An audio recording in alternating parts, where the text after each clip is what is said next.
Good morning बच्चों। हम लोग प्रतिदिन कुछ न कुछ सीखते रहते हैं, जिसमें कि कोई विषय होता है, उसको लेके हम प्रतिदिन कोई न कोई टॉपिक आते हैं, जिसमें कि आपके सामान्य अध्ययन संबंधित विषय को हम यहाँ पढ़ाते हैं। जैसे जो भी सामान्य अध्ययन में विषय आते हैं उसको मैं पढ़ाता हूँ। आज तो हम लोग क्या शुरू करेंगे, सौर मंडल। हमारा सौर मंडल कैसा है, देखिए इस ब्रह्मांड में कई प्रकार के प्लैनेट्स हैं, ग्रह हैं। उसी में सौर मंडल वही ग्रह मिलकर के सभी क्या सौर मंडल को बनाते हैं। तो आज हम लोग देखते हैं कि सौर मंडल क्या है। तो आपको क्या करना है, सबसे पहले अपने बुक्स, नोट्स और पेन को साथ में लेकर के बैठना है, ठीक है बच्चों। और देखिए जो भी चीजें हैं मैं उसको क्रम से बताते चलूँगा, हाईलाइट करते चलूँगा। आपको उसको ध्यानपूर्वक सुनना है और समझना है। ध्यानपूर्वक अगर समझते उसको सुनते हैं तो आपका कंसंट्रेशन से जो है अच्छी समझ बढ़ती है। अच्छी समझ बढ़ने से आप अच्छे से सीखते हैं, अच्छे से उसको प्रेजेंट करते हैं। तो देखिए हम शुरू कर रहे हैं। देखिए आप लोग हमारा सौर मंडल देखो, जैसे आप लोग आकाश में रात में देखते होंगे ना, कई प्रकार के चमकते हुए तारे दिखते हैं, कुछ न कुछ दिखते रहते हैं। उसमें क्या हुआ, जो आकाश में चमकते हुए तारे दिखते हैं, पिंड दिखते हैं, वे सब आकाशीय पिंड कहलाते हैं। तो उसी में हमारा एक सौर मंडल है। क्या है, सौर मंडल। देखिए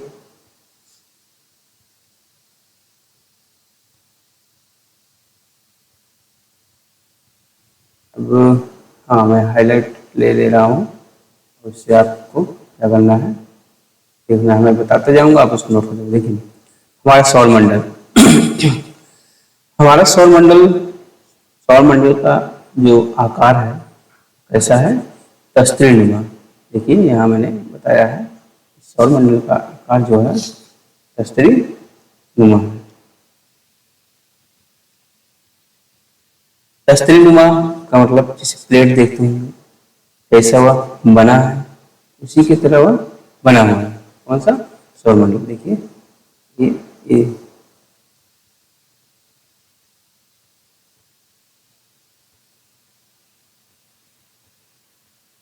सौरमंडल के मध्य में कौन सा स्थित है, सूर्य स्थित है। देखिए एक सौरमंडल होता है, जैसे कोई उसका एक केंद्र बिंदु होता है, उस केंद्र बिंदु में सूर्य स्थित है, सूर्य स्थित है।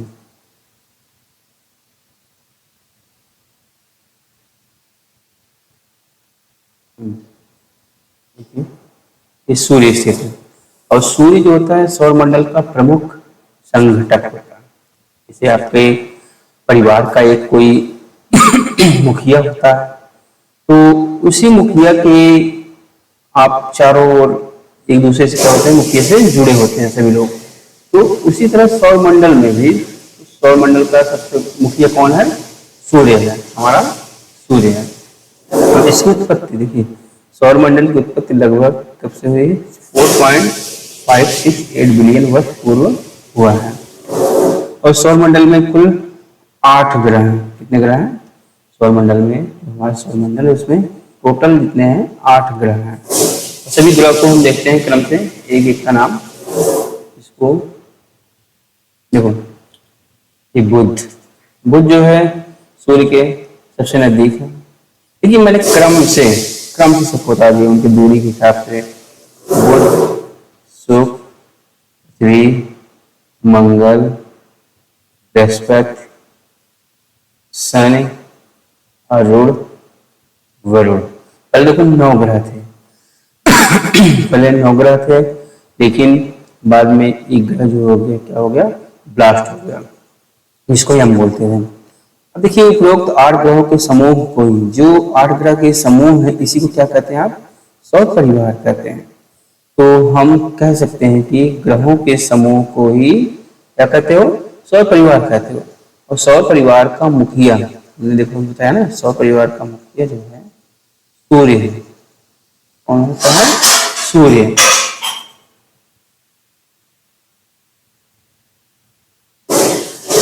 अब देखिए सूर्य के गुरुत्वाकर्षण, देखिए गुरुत्वाकर्षण बल के कारण सौर परिवार के अन्य सदस्य, जो अन्य सदस्य सौर परिवार के सूर्य के चारों ओर परिक्रमा करते हैं। क्या करते हैं? ये चारों ओर परिक्रमा करते हैं। अगर ये गुरुत्वाकर्षण बल नहीं होता तो इधर उधर भाग सकते थे, लेकिन एक निश्चित कक्षा में जो है सूर्य के चारों ओर जितने ग्रह हैं वे उसकी परिक्रमा करते हैं। और सबसे बड़ा ग्रह देखिए कौन सा है? बृहस्पति। सबसे बड़ा ग्रह बृहस्पति। और सबसे छोटा ग्रह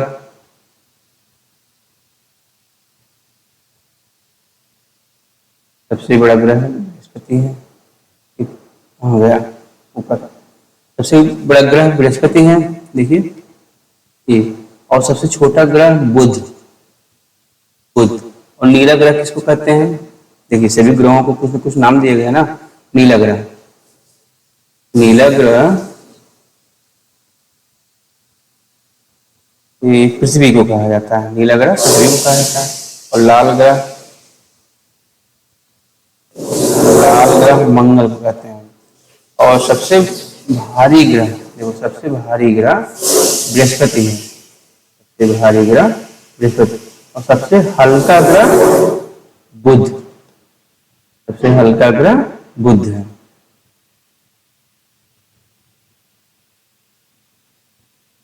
तो सूर्य के सबसे निकटतम ग्रह, अभी हमने शुरू में बता दिया था, क्रम से देखो सभी ग्रहों को हमने क्रम से बना दिया है। उसमें आपको आसानी से समझ सकते हो कि कौन सा ग्रह सूर्य के सबसे नजदीक है और कौन सा ग्रह सूर्य से सबसे अधिक दूरी पर है। सूर्य से अधिक दूरी पर, देखो सबसे निकटतम, सूर्य के सबसे निकटतम ग्रह बुध है। और सूर्य से सबसे अधिकतम दूर ग्रह वरुण। लास्ट में देखो ना वरुण का नाम लिखा है। तो हमने उनके दूरी के बढ़ते हुए क्रम में ग्रहों को व्यवस्थित कर दिया है। और देखिए और सबसे चमकीला ग्रह सूर्य है, शुक्र है। सबसे चमकीला ग्रह शुक्र। और सांझ का तारा तथा भोर का तारा इसको कहते हैं? शुक्र को कहते हैं। शुक्र को सांझ का तारा और भोर का तारा कहा जाता है। पृथ्वी जो होती है, पृथ्वी की बहन क्या है? शुक्र। एक परिवार होता है, उसमें भाई बहन होते हैं और रिश्ते होते हैं। ठीक उसी तरह ग्रह में भी आपस में इनका एक रिश्ता है। जैसे हम बोलते हैं पृथ्वी की बहन। अब पृथ्वी के जैसे गुण कुछ उस ग्रह पे उपस्थित हैं, इसीलिए इसको क्या कह रहे हैं? पृथ्वी की बहन कह रहे हैं। मंगल ग्रह जो है उसके दो उपग्रह हैं, कौन कौन से? फोबोस, फोबोस तथा डीमोस। और शनि का सबसे बड़ा उपग्रह टाइटन है। बिना उपग्रह वाला ग्रह कौन से है? बुध है, शुक्र है। बिना उपग्रह वाले ग्रह कौन से हैं? बुध और शुक्र है।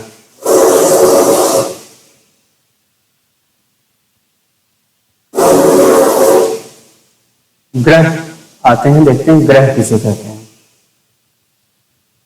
आपसे कोई पूछता है कि ग्रह क्या होता है? जो आकाशीय पिंड अपने तारों के या तारे के चारों ओर निर्धारित कक्षा में चक्कर लगाते हैं तो क्या कहलाते हैं? ग्रह कहलाते हैं। जैसे कोई आकाशीय पिंड है, उसके निर्धारित कक्षा होती है, उसके चारों ओर चक्कर लगाता है। वो चक्कर लगाना वाले जो पिंड होते हैं वे क्या होते हैं? ग्रह कहलाते हैं। चक्कर लगाते हैं इसी आकाशीय पिंड को ग्रह कहते हैं। तो इनमें देखो ग्रहों में क्या होता है? स्वयं का प्रकाश व ऊष्मा नहीं होती है। ग्रह अपने तारे के प्रकाश से प्रकाशित होते हैं। तो सूर्य क्या है? एक तारा है, इसके प्रकाश से हमारी पृथ्वी क्या हो रही है? प्रकाशित हो रही है। पृथ्वी सूर्य के चारों ओर चक्कर लगाती है।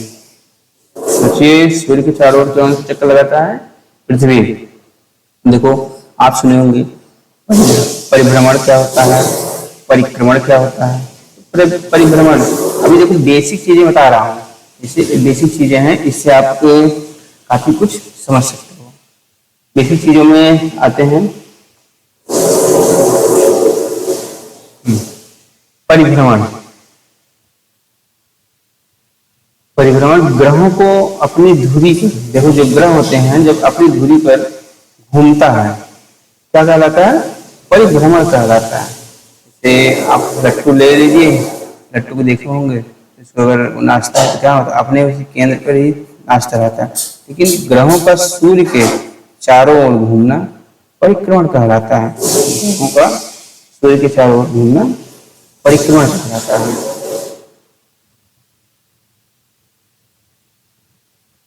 तो ये थे ग्रह के जो सौर परिवार हैं उसके कुछ विशेष बातें, जिसे हमने आपके लिए अच्छे से इसको डिजाइन किया, बनाया। और अब देखते हैं कुछ और चीजें मैं आपको बताता हूँ, और चीजें बता रहा हूँ।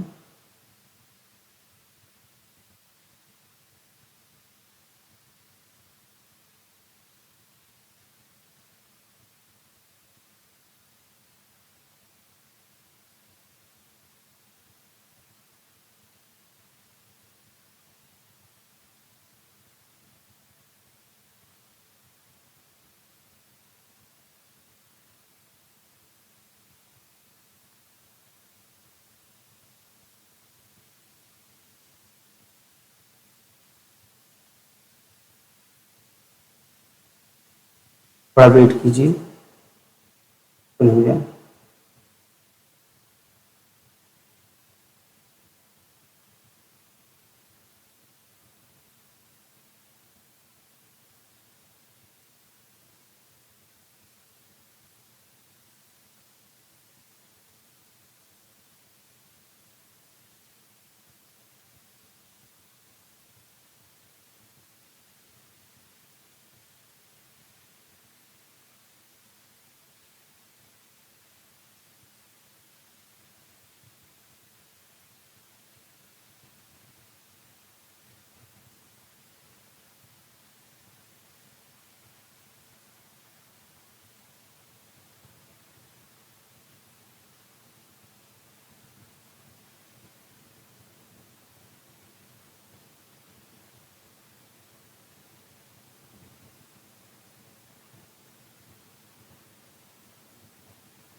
लैपटॉप रिस्पॉन्स नहीं कर रहा।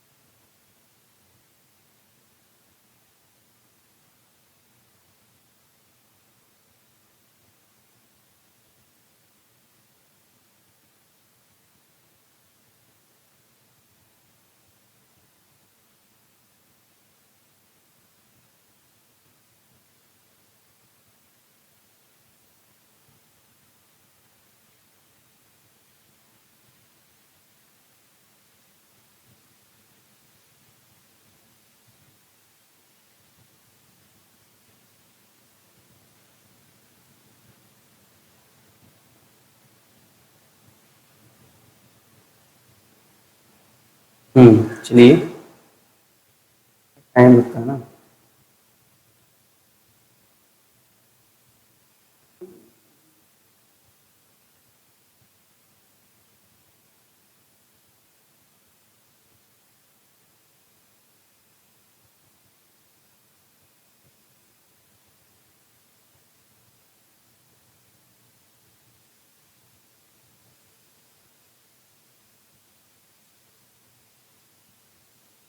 चलिए देखिए, अभी हम लोगों ने ग्रह के बारे में पढ़ा, सौ परिवार क्या होते हैं, तो अब देखते हैं आकाशीय पिंड क्या होते हैं। आकाशीय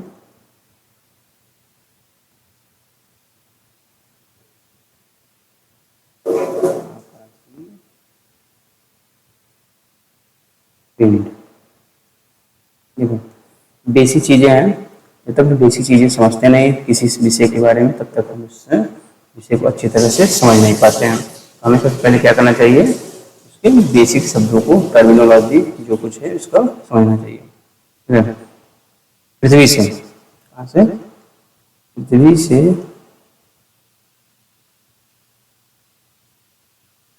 आकाश में, पृथ्वी से आकाश में दिखाई देने वाले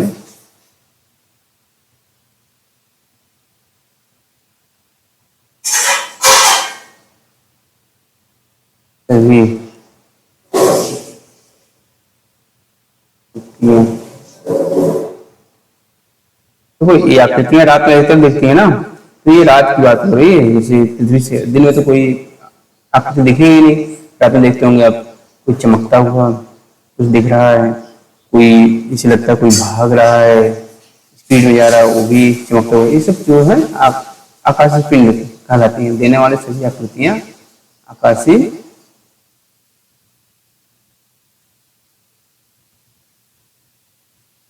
पिंड कहलाते। देखिए आकाशीय पिंड में जैसे हो गया आपका, हमारा क्या है, सूर्य, सूर्य तो दिन में भी देखिए चमकता रहता है, चंद्रमा और तारे आदि। तो पृथ्वी से आकाश में दिखाई देने वाले सभी आकृतियां आकाशीय पिंड कहलाती हैं, जिसमें क्या है, सूर्य है, चंद्रमा है, तारे हैं, ये सब है। और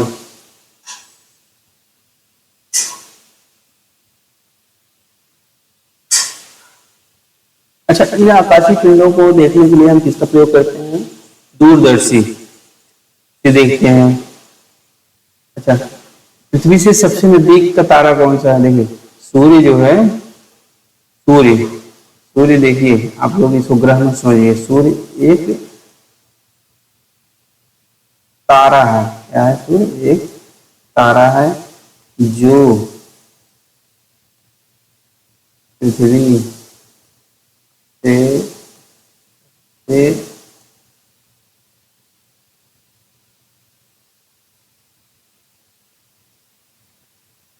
ये आप देखते हैं सबसे नजदीक है। सूर्य क्या है, एक तारा है जो पृथ्वी से सबसे नजदीक है।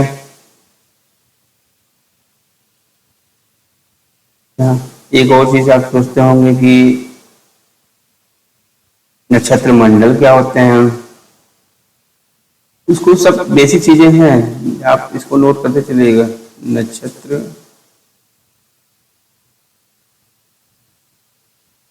मंडल को इंग्लिश में क्या लिख लीजिए, कॉन्स्टिलेशन बोलते हैं।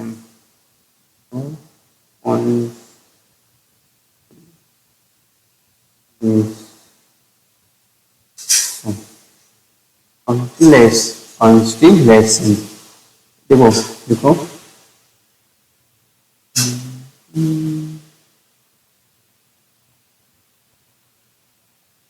रात, ये देखो रात्र के समय,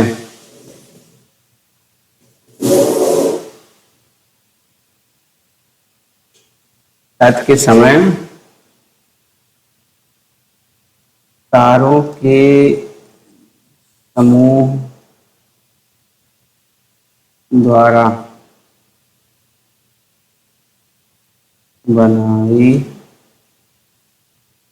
गई विभिन्न विभिन्न आकृतियां, रात्र के समय तारों के समूह द्वारा बनाई गई विभिन्न आकृतियां जो दिखाई देती हैं,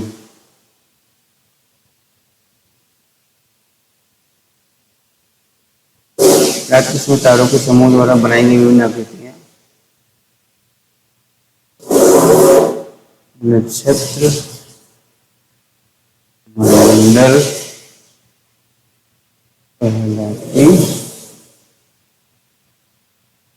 वो जो तारे होते हैं आप लोग देखते होंगे रात में कि की तरफ देखते होंगे कि कोई कुत्ते जैसी स्ट्रक्चर बनाई है, उस तरह से एक समूह जो उनका होता है, इस समूह के द्वारा जो आकृतियां बनाई जाती हैं यही आकृति क्या कहलाती है? नक्षत्र मंडल। अच्छा, तो खगोलविद हैं उनके अनुसार कितने हैं आकाश में, कुल कितने हैं तारामंडल है? आकाश में कुल 88, कितने हैं? 88 तारा मंडल हैं। इनके किसके अनुसार? खगोलविदों के अनुसार जो दिखाई देते हैं, इनमें से कुछ पहचाने जाने वाले जो तारामंडल हैं आसानी से, देखो हम बता दें अगले पेज पे चलो। ओरियन लिखिए कुछ प्रमुख नक्षत्र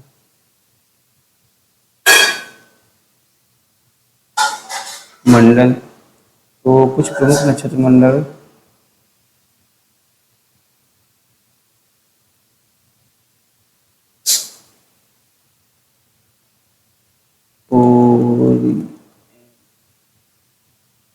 ओरियन, अर्सा, सा, मेजर, बिग, तो बीएल, बिग बियर, हमने इसमें लिख दिया, तो आप लोग इसको ऐसे लिख लीजिएगा, बिग बियर। बियर मीन्स भालू, बड़े भालू जैसा। कैनिस, कैनिस मेजर, तो ग्रेट डॉग। और स्मॉल एवं स्मॉल, स्मॉल बियर, इसको क्या कहते हैं? सप्तर्षि मंडल, सप्तर्षि।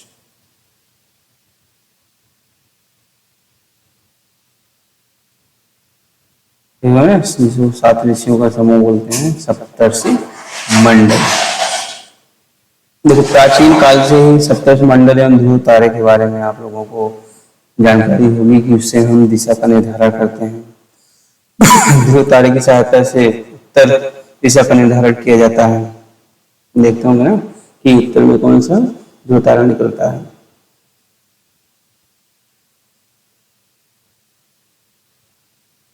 और देखिए वो चीजें मैं बता रहा हूं, आप लोग समझ सकते हैं।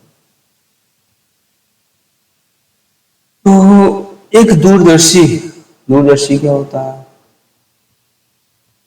दूरदर्शी कि यह क्या है? यह एक यंत्र है। क्या है? यह एक यंत्र है जिसकी सहायता से हम क्या करते हैं? इसकी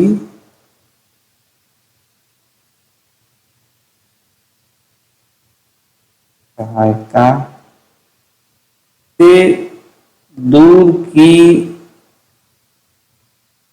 वस्तुओं को देखते हैं। इसको दूर की वस्तुएं, जिसको आप लोग देते होंगे ना दूरबीन जो होती है, दूरदर्शी में ही आता है। और बहुत अच्छा, जो आकाश में देखते हो दूरदर्शी के द्वारा यानी दूरबीन के द्वारा लाखों तारे हैं, उनको ऐसे आप नंगी आंखों से देख नहीं सकते हो। इनको देखने के लिए किसका प्रयोग करते हो? दूरदर्शी का प्रयोग करते हैं, दूरबीन का प्रयोग करते हैं। वो भी हाई रेजुलेशन के रहते हैं, वो अच्छी क्वालिटी के रहते हैं, बहुत ही शक्तिशाली होते हैं, जिनकी क्षमता बहुत दूर तक होती है।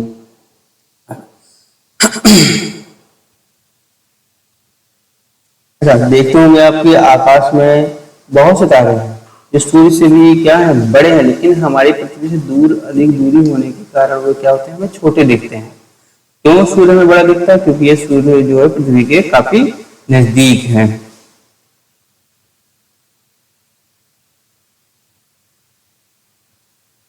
हम लोगों ने देखा कि सौर परिवार क्या होते हैं, सौर परिवार में कितने ग्रह हैं, इन सबको हम लोगों ने विस्तार से समझा। और नक्षत्र मंडल यानी तारा मंडल क्या होता है उसको भी हम लोगों ने देखा।